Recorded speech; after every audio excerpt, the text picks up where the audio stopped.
ট্রাম্পের ওপর এই হামলার ভিডিওটি এখন ঘুরে বেড়াচ্ছে আন্তর্জাতিক সংবাদ মাধ্যম সহ প্রতিটি সামাজিক যোগাযোগ মাধ্যমে, যেখানে সরাসরি হামলার দৃশ্য দেখেছে কোটি কোটি মানুষ। বিশ্বের সবচেয়ে ক্ষমতাধর দেশ যুক্তরাষ্ট্রের সাবেক একজন প্রেসিডেন্টের ওপর এই ধরনের হামলার নিন্দা জানিয়েছেন সবাই। এমনকি ট্রাম্পের প্রধান প্রতিদ্বন্দ্বী ডেমোক্র্যাট দলীয় প্রেসিডেন্ট পদপ্রার্থী জো বাইডেনও কোনো রাগঢাক ছাড়াই স্পষ্ট ভাষায় হামলার নিন্দা জানিয়েছেন। কেন্দ্রীয় গোয়েন্দা সংস্থা FBI জানিয়েছে সরাসরি হত্যার উদ্দেশ্যে চালানো হয়েছিল এই হামলা, কিন্তু সৌভাগ্যবশত প্রাণে বেঁচে গেছেন রিপাবলিকান এই নেতা। কিন্তু নির্বাচনের আগে চালানো এই হামলায় আসলে কে লাভবান হলো, উঠছে এমন প্রশ্ন।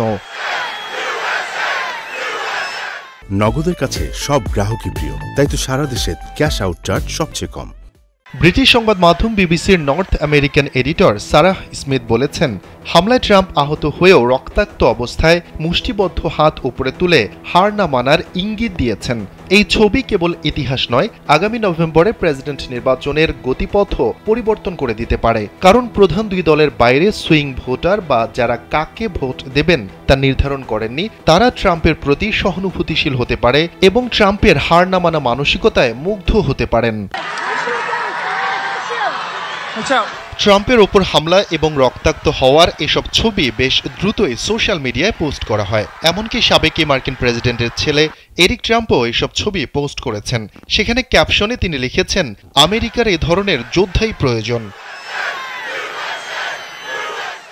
হামলার পরপরই বাইডেনের নির্বাচনী প্রচার অভিযানও তাদের সমস্ত রাজনৈতিক বিবৃতি স্থগিত করেছে এবং যত তাড়াতাড়ি সম্ভব তাদের এই সম্পর্কিত টেলিভিশন বিজ্ঞাপনগুলো সরিয়ে নেওয়ার জন্য কাজ করা হচ্ছে। বাইডেনের প্রচারণা শিবির মনে করছে এই সময় ডোনাল্ড ট্রাম্পকে আক্রমণ করা অনুচিত হবে। স্পষ্টত এখানে রাজনৈতিকভাবে ডেমোক্র্যাটরা চাপে রয়েছে, ফলে সহমর্মিতা দেখানোর মাধ্যমে প্রাথমিক সেই চাপ তারা মোকাবিলা করতে যাচ্ছে। আর হামলার শিকার হয়ে সুবিধাজনক অবস্থানে রয়েছেন ডোনাল্ড ট্রাম্প। তবে এটি দীর্ঘস্থায়ী নাও হতে পারে বলে ধারণা করছেন বিশ্লেষকরা। এদিকে ট্রাম্পের কিছু ঘনিষ্ঠ মিত্র এবং সমর্থকরা এরই মধ্যে হামলার জন্য বাইডেনকে দোষারোপ করছেন। ট্রাম্পের সম্ভাব্য ভাইস প্রেসিডেন্ট প্রার্থী সিনেটর জেডি ভান্স বলেছেন, প্রচারণার সময় বাইডেনের রাখা বিভিন্ন বক্তব্য সরাসরি এই ঘটনা ঘটার পেছনে ভূমিকা রেখেছে। অন্যান্য রিপাবলিকান রাজনীতিবিদরাও অনুরূপ কথা বলেছেন। ফলে আসন্ন নির্বাচনকে ঘিরে যুক্তরাষ্ট্রে আরও সংঘাতের আশঙ্কা করা হচ্ছে।